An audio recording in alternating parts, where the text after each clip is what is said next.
Okay, so the boys go to prison because they're bad boys. They they're doing it for can I start over? That was bad.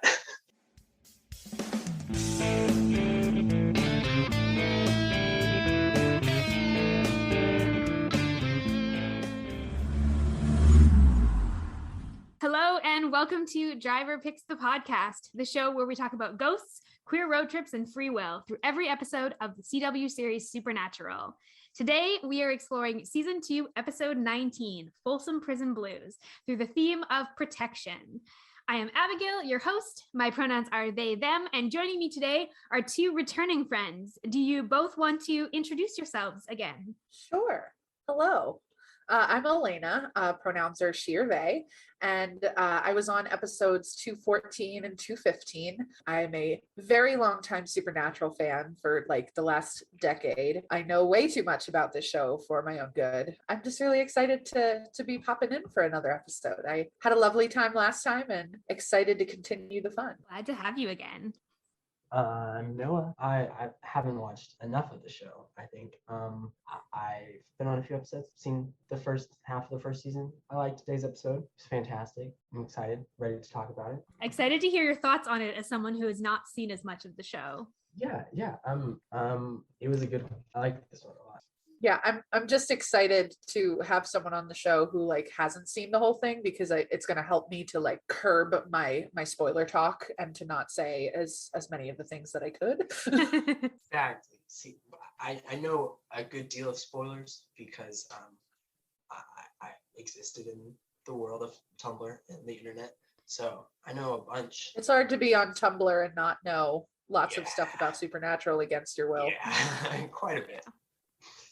But that's okay because I still don't know exactly what happens. So you might know where we end up, but you don't know how we get there. Which is great. Thank you both so much for being here. I'm so excited. This episode is going to be super fun. It's now time for our series recap. So here's what you missed on the road so far. And today, Elena has volunteered to give our series recap, and we are going to be doing a new thing. You would have heard it last episode, but we are officially instating it now. Our road so far is now a 30-second road so far. You know how this works, Elena. Are you ready? Oh, never, but always. Okay, I will count you in. 3, 2, 1, go. So the road so far, Sam and Dean have lost their dad at the beginning of season 2, and they are very emotionally traumatized by that, as they are with most things. Sam has been having these really weird visions that he cannot explain, and it's been causing lots of problems for the boys. They're also in very deep shit with the cops at the moment, and hunting the yellow-eyed demon, which is turning out to be really stressful as well. And there's a lot happening. It's a lot going on. The end. Amazing. We're all caught up. Beautiful. I covered everything. Everything. Covered all of the important things leading into this episode. So that brings us to this episode and our 30-second recap. Because Elena has done our series recap, that's going to leave it to Noah and I to do this episode recap. Of course. Do you want to go first or second? I'll go first. Yeah. Okay. Tell me when you're ready and I'll count you in. I'm ready. Let's do it. Okay. 3, 2, 1, go. So the boys go to prison because they're bad boys. And so then there's actually a ghost in there too. They're bad ghost boys. So they go to hunt the ghost, and you meet a lovely gentleman by the name of Tiny, who just tries to help them in any way he can, honestly. And then he gets killed by the ghost. So then they have to go find the ghost. Then they have to get their lawyer friend to do it while this detective guy's trying to pin them down. And so then the lawyer helps them find the bones and burn it. It's a whole thing. Save the other guy. Nice. That was marvelous. That was like poetry snaps for that. Captured it. Tied it up with a nice little bow. I almost did. You did though. You came in clutch at the end there. It was marvelous. Yes. Okay. I had a line that I was going to use to start. I think. Yes. Okay. 3, 2, 1. So in this episode, Sam and Dean decide that despite being hugely wanted criminals, the best plan is for them to go into a prison which is a terrible plan. And Sam knows it's a terrible plan. And Dean is like, yeah, it's probably a terrible plan, but like, we're going to do it anyway. They hunt a ghost. There is a lot of unnecessary violence. They have a friend in the guard person, and they get out by the skin of their teeth at the end. Got it. You got it. Nailed it. Good day for recaps. It's a good day for recaps. It's a solid ass day for recaps. So now it is now time for us to discuss this episode through our chosen theme. And this week, our theme is protection. So my first question before we like jump into the episode itself is just like, how do we define protection? I think as it relates to this episode, it's just specifically as it relates to the Winchesters, I feel like protection is about looking out for each other and just finding ways to put yourself like between the harm that could come to another person. I like that. Putting yourself between the harm that could come to another person. It's very much what hunting is a lot of the time. Yeah. That's what I mean. Like, it's when I saw that the theme for this week was protection, I was like, this is actually one of those, some of the themes that we get are, they're a little more obscure, they're a little more niche, but protection is kind of just one of those underlying themes that runs itself through the entirety of the show. And this is an episode where it kind of like really stands out because of the situation they find themselves in. Where they aren't protected. They are in prison. Yeah. Where they aren't protected in the place where you should be the most protected. Well, and the place where you get put theoretically to protect the world from you.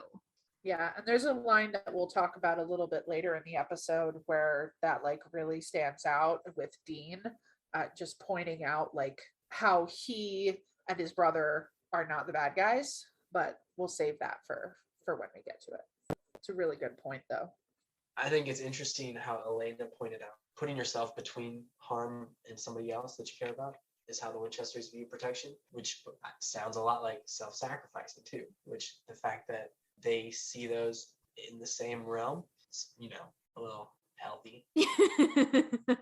Yeah, the line between, protection, if you're willing to use your whole self to protect someone else at all costs, like even you think about like John telling Dean, you got to look out for your brother no matter what, like it starts to like, at what point does protection become, if that's your only goal and your ultimate goal, like you might do some stuff that is not great to protect some other stuff.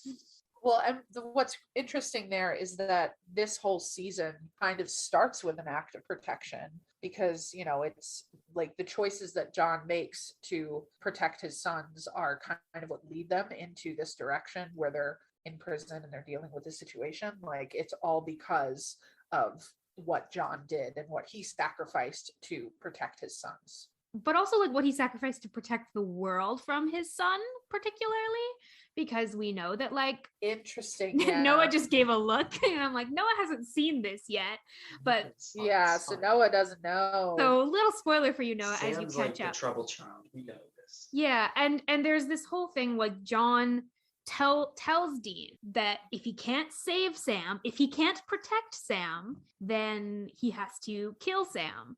So that, and it, like the implied thing is that so that he can protect the world from Sam, from whatever Sam might do. It's like it's interesting how even in that John's influence in an episode like this shows up. I thought personally the line where I think Sam is joking about or talking about what the death penalty? Like, aren't you worried about that or something? Yeah. And Dean's like, what are you from Texas? No, or like something like that. I thought that was which is a nice nod because they both are from Texas. Yeah. Right? Like they both are joking about that. I'm here in Texas. They are from Texas. It felt personal. Yeah. I really appreciate that line too, because it's Sam being like a little bit flippant about these people's lives, about if the ghosts kill them. He's like, well, they're in prison anyway.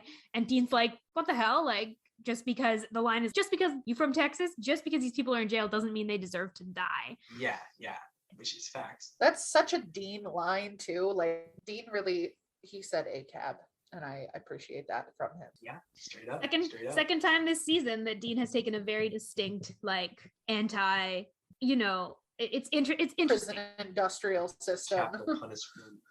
Yeah, which is an interesting thing about Dean's arc even this season, because like Dean says these things, but then he also really struggles with like whenever there's like a quote unquote monster that maybe isn't doing anything bad, but they're not human. Like Dean struggles a lot with like, do we leave them alive if they could become evil? His whole arc this season is about him kind of wrestling with that. And it's interesting to see in this episode that he's very staunchly like, no, we got to protect these people. No differently than we would protect. Yeah, they're still people. No differently than we would protect someone who's not in prison. One of my favorite lines that happens in this episode too is there's this moment where Sam is saying to Dean, he's like, doesn't it make you feel weird, like how well you fit in here? And Dean is just not fazed at all. He's like, no, the stuff that I do, like, of course I belong in here. And it just kind of, it hurts my heart because I'm like, Dean, you don't deserve to be here. Yeah, I think it's also interesting, like along with that, I like that they say that, they identify that, because the narrative and Sam and Dean refuse to dehumanize the other prisoners. Like there's a sense of sorrow when they are victims, and their humanity is very clear, and they don't, like, Dean doesn't have a problem with being identified as similar to them and fitting in. Like he doesn't have a problem with that because he doesn't see them as like inherently different just because they're in prison. And I liked that a lot. Yeah, it's a really nice character moment for him. And a nice show moment too, I think. This is kind of tangentially jumping from that point to another point. The one thing that I think is important to note in this episode, particularly, is this episode presents like prison violence in a really normalizing way. Like at the same time as the narrative and Sam and Dean are humanizing the victims in this episode, the guards and the prison system is dehumanizing them. And there's most of the violence in this episode is from the guards towards the prisoners. And I think it's important to like note that. They make it such a casual thing in this episode. If they're like, oh yeah, well this guy died because that, obviously. Yeah, because that's how things are here, you know? It's just heartbreaking because that really is the reality of it. Yeah. That so often in prison, these guards just don't care about people because they're like, oh, they did bad stuff, so they deserve bad treatment. It's like, no, they're still human beings. Mm-hmm. It was, maybe either of you will have a slightly different perspective on this, but I had a really hard time. I don't think I've consciously noticed this, I think, in other watches, but this time I had a really hard time with Deacon. I really liked Deacon as like, I liked the fact that he knew John. I like that they've like tied in some family history. But I had a real problem with the fact that, like, obviously the violence he does towards Dean is an act. And Dean knows it's going to happen. But the fact that, you know where I'm going with this, Noah? Yeah. The fact that he even had to fake something to keep up with the norm, and he's in charge, he should be changing the norm, you know? So he's a part of the problem. Did that. Even though he's not even though that one right there wasn't real, but like it has been before. Yeah, it heavily implies that that is a normal way that he has treated other prisoners. Yeah. And that I was just exactly super, super uncomfortable with, because I was like, this is someone we're supposed to root for. Yeah, this is someone we're supposed to think is like ultimately on the Winchester side, but he's still. Now, okay, I didn't know if Deacon was someone that had been on the show before or they had seen before. No. Okay. First, and I believe this is the only time we ever see him. Am I correct about that, Elena? I think so. Yeah, I don't remember him coming back at any other point. Yeah. So that threw me off. That, like, I mean, I kind of was like, oh, okay. Dang, that's the guy helping him. Okay, yeah. Nice. But it did feel like a bigger reveal. So I was unsure. Yeah, no, it's a reveal to all of us when we watch it the first time. You don't actually, and I don't remember. I think I don't remember seeing it coming the first time. Did you see it coming? Like, had you figured out who Deacon was? No, I mean, I figured once he had to make the other guy leave the room, and I was like, oh, he's helping them. Yeah. Or he wants to fuck him, but I'm not sure, and I'm hoping it's not the second one. So yeah, I also do appreciate that apart from one joke to those like to that line, they stay away from those tropes in terms of like prison and television, and I really appreciate that because we don't need more of that in TV. Honestly, yeah, unnecessary. That's not what Supernatural's about. Supernatural's about ghosts. Yeah. And there are ghosts in this episode. I like that. I also think it fits really nicely with the theme of this episode, because this episode just sort of like flips on its head who we think is being protected and who we think is doing the protecting, because theoretically the guards ultimately don't care about protecting the inmates, and that's proven not only by the like alive guards but also by the like ghost staff, who also are not there to protect the inmates and enact them. All of the like pretty much almost all of the violence in this episode is employee. Yeah, because the only other violence in this episode is like the fights between inmates, but the fights between inmates are pretty even. Until the guards step in. Yeah, they're pretty confidently evenly matched. The guards always escalate the fights that happen. Yes. Significantly. They never make things better. No. And I mean, they even like Dean jokes about this with Deacon of like, you took long enough to step in, but that's sort of like been the pattern the whole time in this episode, is the guards waiting until it's actually getting pretty bad to step in, and then immediately when they step in, they do more violence in stopping it. Yeah. They land a few punches before they actually break the fight up. Yeah. Well, and they present a really scathing look at the prison system with this, and I appreciate that, because it is kind of one of the worst things about America. I mean, we have a lot of problems in this country, but I think that the way prisoners are treated it's obscene. And I think this is probably a product of like my own learning in the past decade, but like since I first saw this episode, I don't think I caught how much this episode is critiquing that. And I appreciated that in this episode. I think, there's obviously things that it's still perpetuating, and it's still very much a product of its time in 2006, but I think it's an interesting critique on prison in general. And I think that you see that a lot in like Kripke's work as a creator and a showrunner, because there's a lot of that anti-establishment stuff in The Boys as well. He's just got this, I think he has a very specific stance about it, and it's one of those things that he really let show in this episode, even though he wasn't the person who wrote this one. It's, he was at the time still the showrunner and creating this guiding vision for the season. So those kind of things would have to be okayed by him. And I think that he really believes that when he puts it into the work. Yeah, no, I think that's really true. And I think it's gonna be interesting to track that kind of as we go forward. Okay. Can we talk about Tiny? Yes, please. Let's do it. Absolutely. Tiny was my favorite character in this episode. Absolutely. Ready for the Tiny discourse. He had the best introduction, spoke no lines, but delivered a solid, almost knockout punch, honestly. He floored Dean. And then Dean came back, couldn't do nothing. Like, he tried, and Tiny said, nuh-uh.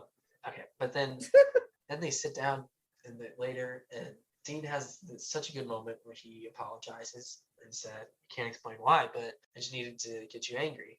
And Tiny gets it, Like, Tiny doesn't need to know what they're doing. He doesn't need to know who they are, but he gets that. He accepts the apology really graciously. He really does.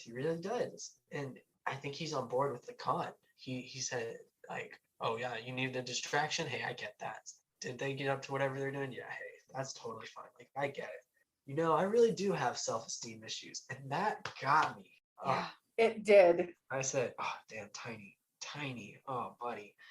He's going to die, isn't he? It was such a dramatically humanizing moment. Yes. That I just really appreciated it. And you can see that Dean does too, that he, he's making the apology because he feels like he needs to. But then when he gets that admission from Tiny, I feel like he gets reinforces his need to have said that, because he didn't actually want to hurt the guy. Yeah. Like, emotionally hurt the guy. Well, that's the thing. He recognizes that like the biggest damage that he's potentially caused by goading this fight is not actually the physical damage, but the emotional damage. Because he recognizes he didn't really do much physical damage to Tiny. Tiny is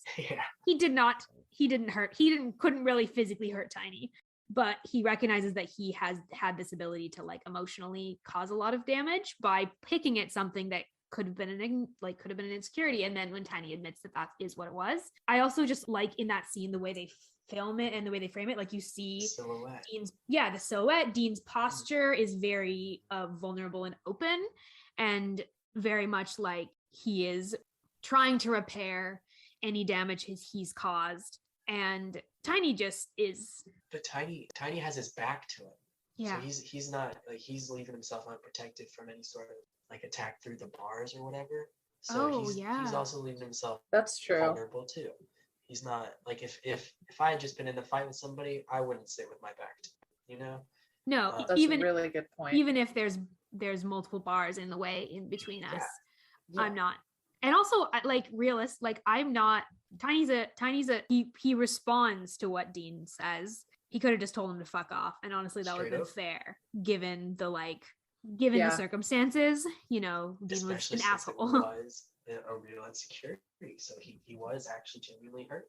Like, yeah, and I gotta say too, like, offering a bit of a like unique perspective on this one, as a person who is, you know, considered overweight, like, it's really frustrating to constantly see those kind of jokes be thrown around in media. And it does happen quite a bit in Supernatural to like make comments about people's weight and like a fat kid or something. But to have Dean apologize for the type of insult that he gave to Tiny just personally meant a lot to me and reminds me why I like him so much as a character, because that's not something to joke about, because it is something that deeply traumatizes people that are dealing with that.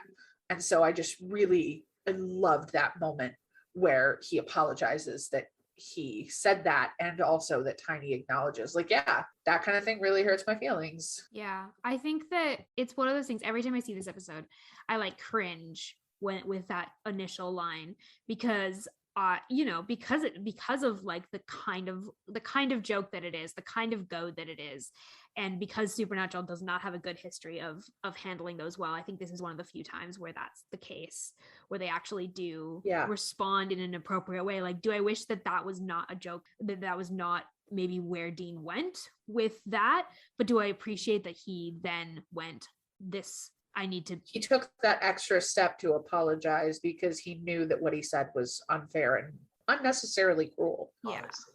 And when Tiny accepts it and affirms that he has self-esteem issues, they could have played that moment off as a joke and been like, oh wow, yeah, he was right. But no, they instead double down and make it even more of a connection between him and Dean. They bond over that, and you care for Tiny. Yeah. It's also about that moment. It's really profound because it then ties into the fact that the two of them have this shared trauma about having abusive fathers.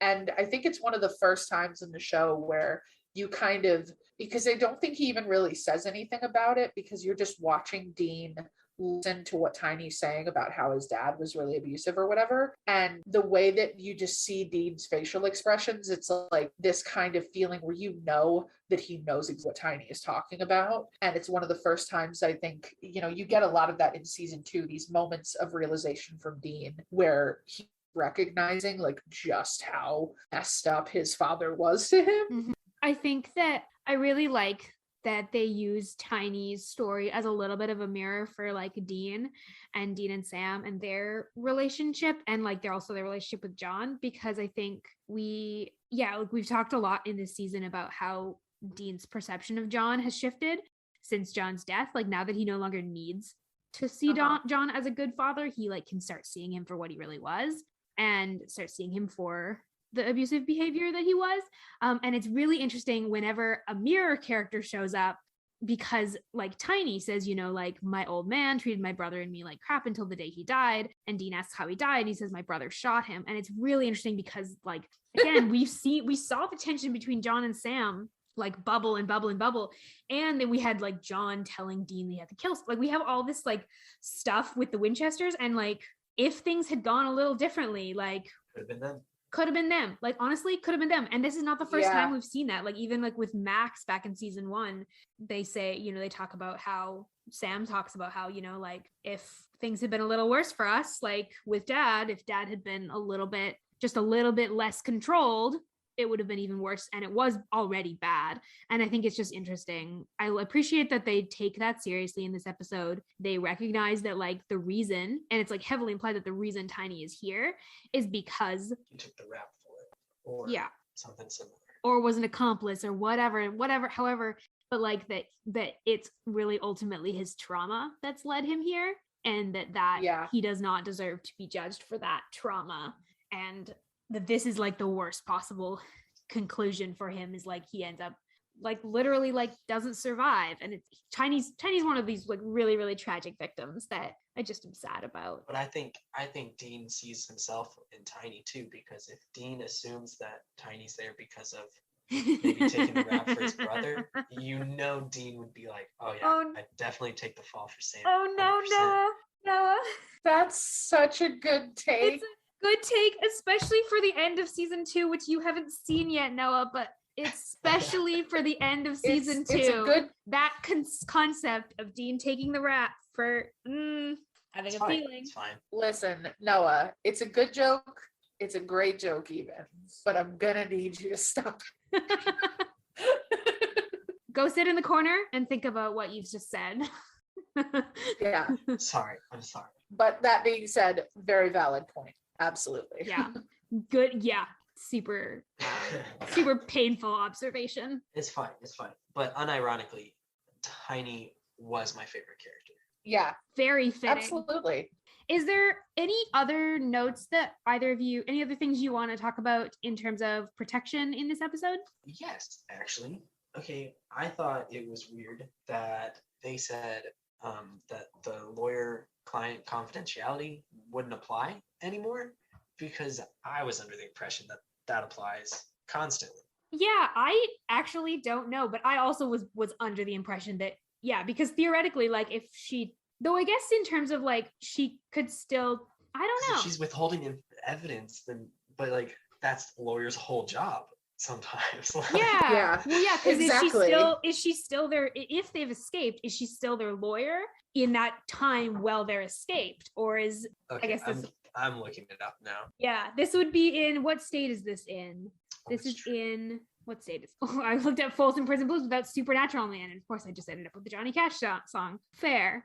LOL. Fair. Unhelpful, but fair. It is in Green River County Detention Center. Do they never actually say what state it's in? That's really unhelpful. Okay, well, actually, it doesn't matter, because this website I'm looking at is for the entire United States. Oh, great. Love that for us. Federal law, not state law. So, okay, we're good. And the website does say that the privilege generally stays in effect even after the attorney-client privilege ends and even after the client dies. So, like, okay. In other words, the lawyer can never divulge the client's secrets without the client's permission, unless some kind of exception see below applies. Damn it. Okay, yeah, so what, because I feel like they might be the exception because of the violence of their crime. I wonder if it's similar to like with like therapists, where there is confidentiality unless you're at risk of being a danger to yourself or someone else, in which case the confidentiality goes out the window. I wonder if it's similar to that. It says attorney-client privilege is out the window if you speak in public. No shit. Really? I'm so surprised. Oh, wow. Yeah, they really don't tell you what state it is. No. And the only information we have in the episode that is we can eliminate, it's not Wisconsin or Missouri, because those are the other two states that are named as having where they're trying warrants to get out for them. extradited. So we know that it's not Wisconsin or Missouri, but it's some other state. It's funny. There is like Kentucky has a Green River Correctional Complex. So it could be like, they could be saying it's that, but it's also probably just made up for the show because they can't probably use a legitimate one anyway. Yeah. So that's probably why they kept it vague. Yeah. The exceptions vary from state to state. Okay, so it would depend on the state.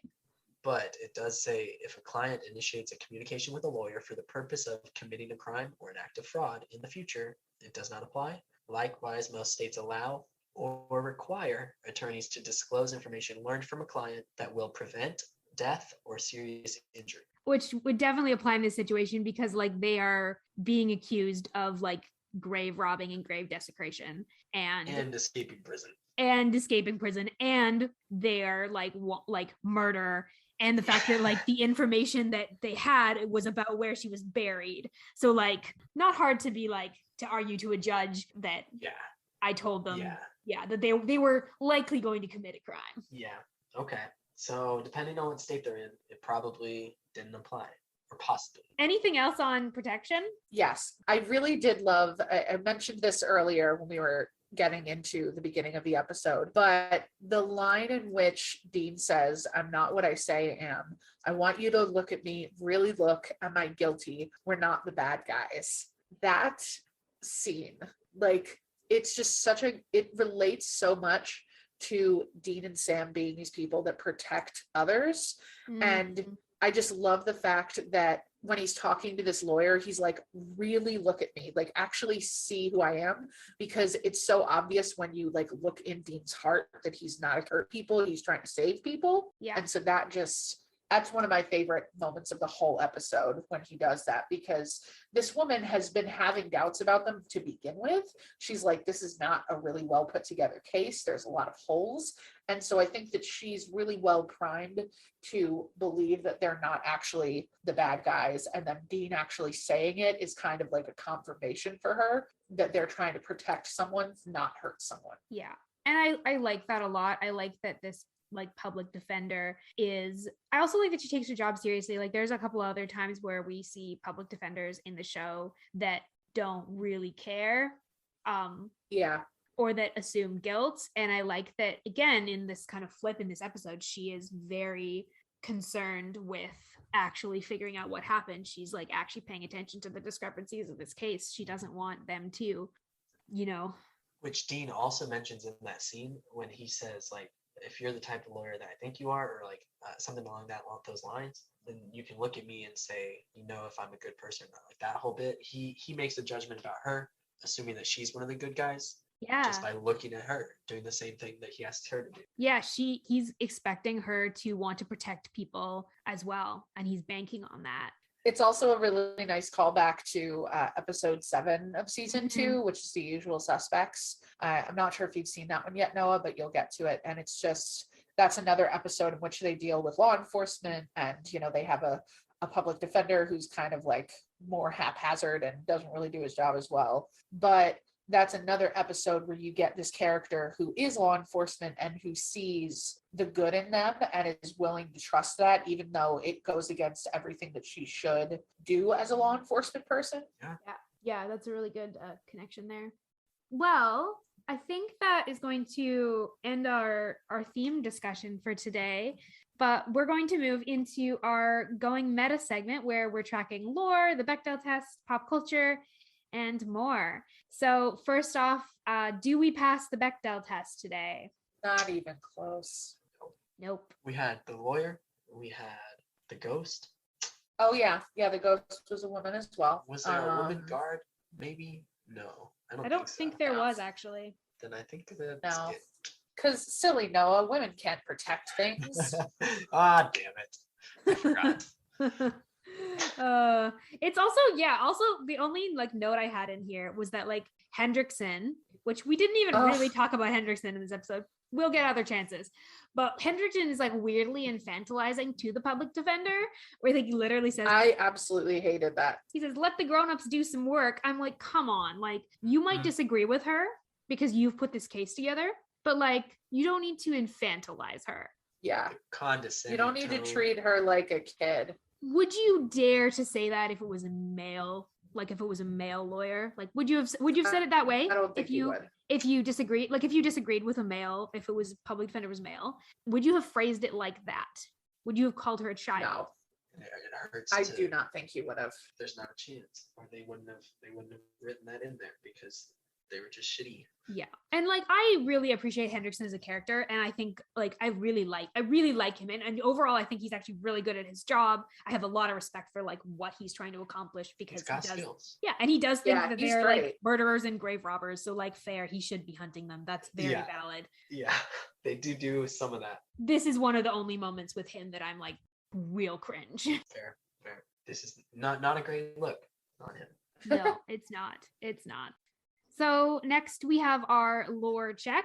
How does this episode play into the larger show? Is there anything it sets up or reestablishes or brings in for continuity? It's got quite a few ties to John's past. Horace, or what was his? Deacon? Deacon, yep. Not even close with Horace. No, his name is... Where did you get Horace? His name is Horace now. Hmm. I'm gonna write that down on my notepad with a question mark. Was there another character in this episode called Horace? I don't No. even think so. I don't think so. Yeah, Deacon being connected to John's past was really cool because it is a connection that Sam and Dean don't have anymore, and something they can call back to, and it's a fond remembrance for them. But they're also going into prison to get it, so like it's Yeah. tough. Yeah, makes me think of the line. We didn't talk about it earlier, but just the line that always makes me laugh every single time when Sam says, you know, Dean, this is one of the dumbest, craziest things we've ever done. And that is in a long, storied career in dumb and crazy. Yeah. That's one of the best lines. And I will point out, this is the second episode in a row where they have been in doing a case, mostly following like Dean's instinct and skills and plan. Because in the previous episode, Hollywood Babylon, Sam also does not want to be on that case and also is like, can we just get this job done and leave? Very funny to see annoyed Sam 2 episodes in a row. Annoyed Sam is fun. Annoyed Sam is very fun. He's so delightful. He's just like petulant about it. And like fair in this episode. Yeah, this was a really dumb idea. They're wanted by the police.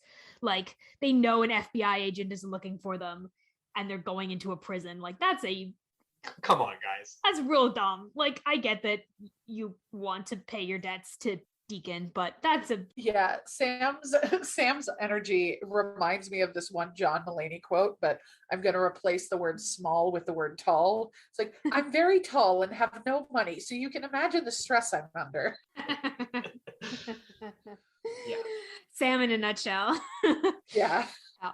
You had an interesting theory though for this lore check that I'm really curious to hear about, Abigail. Yes. So I'm gonna credit the person that told me about this. Probably not the person who originated it, but I think the person who I was talking to this about is KJ from another Supernatural podcast, a friend of mine, from the Supernatural Opinions podcast. If you need another Supernatural podcast, theirs is fantastic. But KJ has this theory around Supernatural and Dean specifically around heart attacks and like heart trouble. So there's all of this thematic stuff for Dean across the whole show about his heart and about that being actually deeply connected to like his life or death.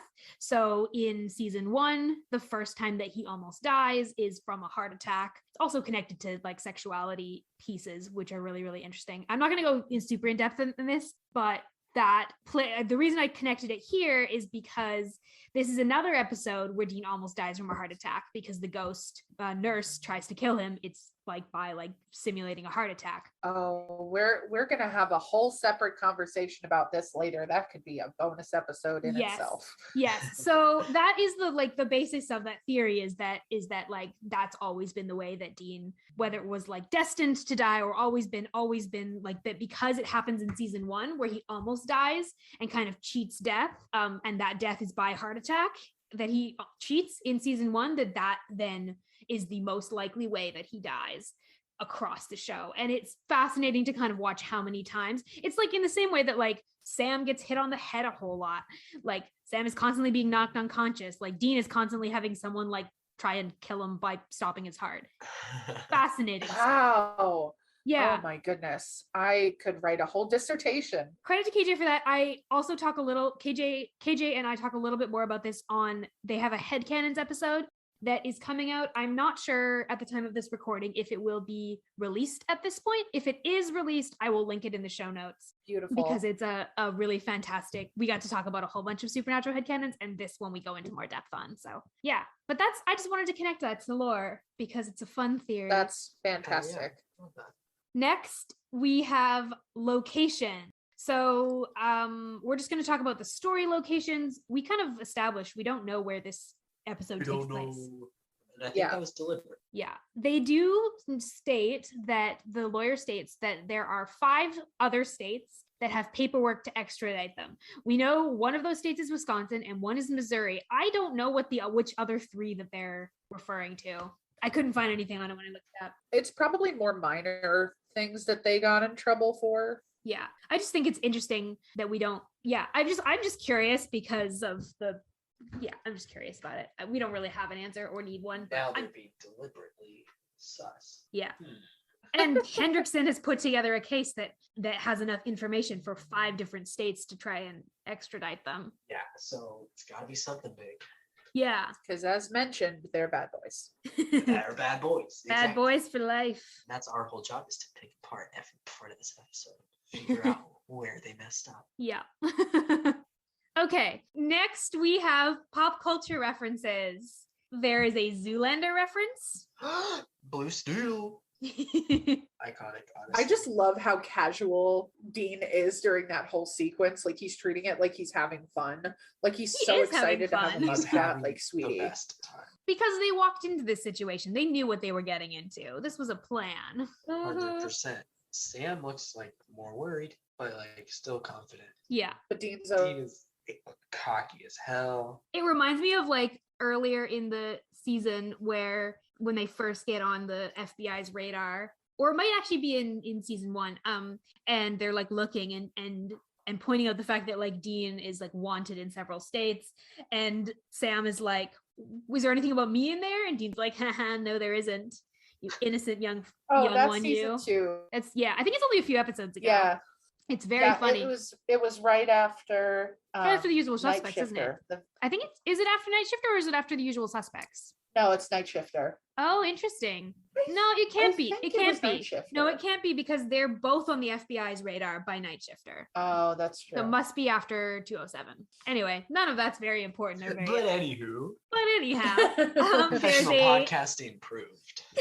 there's a Nick Nolte reference. The episode title is a Johnny Cash song. Ooh. Which I love Johnny Cash so much. We're into that. So last in our Going Meta segment is our gaydar. So that is our sexuality and gender connections in this episode. Yeah. I would like to know personally why Dean flirts with every man he's ever met. Because he is.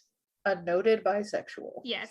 It's my note under this segment just says, Dean, I think I'm adorable, Winchester. I think I'm adorable. Yeah. Which, you know. Love that line. That is his name, isn't it? Yeah. And then the like, who looks better, me or Nick Nolte, is such a good line. Yeah. I mean, yeah, it's a flirty line. It calls to mind that scene in I think it's Croatoan where Dean reads into a situation that someone is flirting with him for no necessary reason. It's the line. It's actually the scene. It's in Croatoan where they're trying to get out of town, and like someone comes up to the car and is like, "You can't get through. Like, we're in quarantine. You can't go." Oh, I do remember that. And Dean's like, and I don't even remember what the guy says. It's not actually that flirty. He says he should get out. He says he should get out of the car. Because Dean is refusing. And Dean's like, you're a handsome guy, but I don't swing that way. It was not a scene where the other character was playing it like a flirt. That's all Dean. That was all Dean. Interesting reaction. That's what this reminded me of, again, with Dean and the male photographer, and also with Hendrickson. Yeah. I'm like, flirting. Openly. Yeah. So anytime he says stuff like, does he do that with the public defender? Nope, he doesn't. He has one look, like when she first walks in, he kind of like gives her this hey, pretty lady. Yes, he does that. But that's pretty much it. All his actual interactions with her are genuine. Yeah, they're not flirty. If Dean not gay, then why his existence? That's basically my question. I think when she walked in, his first move is to flirt with her, because like that's what typically works for him in the past. But then he looks at her the same way that he wants her to look at him later on, and he sees that she's about her shit, like she's not there. Oh yeah. To play around, and he's like, "Oh, okay, let's do it." Cool. Is such a good interpretation of the reason that he doesn't flirt with her. He's only cocky for that one. He's still cocky because Hendrickson is still in the room, but he's not flirty towards her. Yeah, well, it points out the fact that like there's a mix of scenes across the show where Dean is flirting. There's times when he's flirting because he's just genuinely flirting and interested, and there's times when he's flirting because it's sort of strategic, like socially strategic. A tactic. Yeah. And in this episode, he doesn't need, like you said, he doesn't need to with her because she knows her shit. And he's like, that's not actually, we can just interact as like real people. Yeah. Treats her I as like- an I equal, love that shit. I like that. which is the closest we're gonna get to the Bechdel-ish for a while. Yeah. Having a genuine female Yeah. character. Yeah. With a genuine interaction. Oh boy. Shit. Oh boy. That hurts. So that brings us to our last section of today. And because we have a host who is not seen later than this episode, Oh, we get to do some predictions. Woo, woo, woo.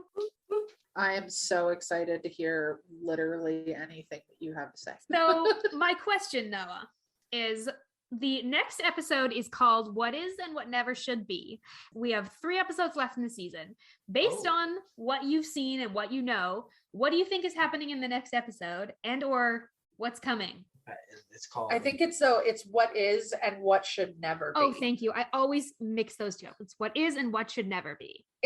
It's a really weird phrase, so I don't blame you at all for that. Yeah, it's grammatically kind of strange. Okay, I mean, I think it's something about what is and what should never be. So Sam and Dean clearly go to like a farm in a place, and there's like some animals there, and they have to like deal with time travel, maybe. We'll see, a ghost that's like in the past and the present, maybe. We'll see. Okay. Is one should Okay, never be. wait a minute. And then they drive in the Impala for a bit at some point. Dean says something to Sam, and Sam wrestles with some feelings about closure. Dean wants to give him that closure, but he doesn't have the closure. So that could be used to describe half the episodes of the show. I am really upset though at how hyper specific one of the things you said is, and it's going to be really delightful to watch this. Yes. Yes. And then somebody is gonna die. And that's it. Those are some predictions. Thank you. We will follow up with you after this next episode. Fantastic. To see. We'll do a little like time jump of like last week on, you know, that little like music that you know that music they play before a flashback, that like little like wobbly, like wobbly music. So is there anything else either of you want to say about this episode? Did we talk? We didn't talk about like the fact that the nurse was the bad guy. Not in depth. No, we did. We talked a little bit about it, but not in depth. Bad guy question. Because they think the bad guy is a former inmate, and then they find out that it's actually a nurse who is like killing and abusing Are inmates. they told that by Deacon at first? Like, is Deacon like, "Hey, we have a ghost. I think he's an inmate," and then they just go along with it, or he says we have a ghost? I think he just says they have a ghost because when they're doing their own research prior to going in, they already have done research on the inmates and on inmates that like have died bloody because they were dying the same way that inmate had supposedly died, because like people were dying by like quote unquote heart attacks, and that inmate technically, according to his death certificate, died by a heart attack, and so that's why that starts them on that track. Okay, it's a misdirect. Cool. Yeah, it's a really well done mystery. Yeah, it's a really it's a good narrative one. Like I think it was good. Works really well. It's another one of those episodes. They managed to make ghosts interesting in a lot of different ways, and I appreciate that. Yeah, I've always loved that about the show. This episode came out in what, 2007? Yeah. Yeah. Early 2007, I believe. Surprisingly good special effects. They're getting better. They're getting great, better. But like they get better and then they get worse, so it's really funny to like watch over the 15 seasons. Budget, the CW's budget just ebbing and flowing. You can tell which seasons the budget went to Vampire Diaries instead. For what I was expecting, it was a lot better. Yeah. When I was watching it with my partner, or I was watching it and he came in the room and he's only seen stuff from season 1 so far. And so he's like, "Oh, the like production quality got better," was like the first comment out of his mouth, being like, "Oh, I can actually like see what's happening. Oh, like that doesn't look as terrible as it did." And I was like, "Yeah, no, that's a legitimate." I was like, "I'm not sure if that's a diss or a compliment on Supernatural, but I'll take it." Yeah.